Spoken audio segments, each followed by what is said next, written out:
بدمائهم صنعوا وجودهم، بدمائهم أثبتوا بأنهم شمس للعالم بالحرية، وشمس للعالم بالكرامة، وشمس للعالم الإباء. أعراضهم لن تغتصب بعد اليوم، لن تغتصب أعراض العراق بعد اليوم. لماذا؟ لأن شباب العراق سيدافعوا عنها.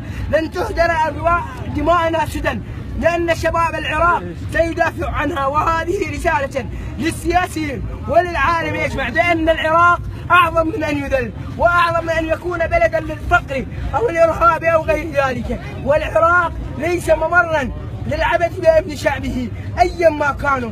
عراقا واحدا بكل أطيافه، نعم عراقا واحدا بكل أطيافه. غدا ستشرق الشمس والنبي يونس مرقده حر. غدا ستشرق شمسا على مرقد النبي شيخ وهو حر. غدا ستشرق شمسا على منارة الحباء ومرقدها حر. غدا هو يوم للحرية. الشمس ستشرق غدا في العراق، ليس كأي شمس، لأن شمس الغد هي شمس الحرية.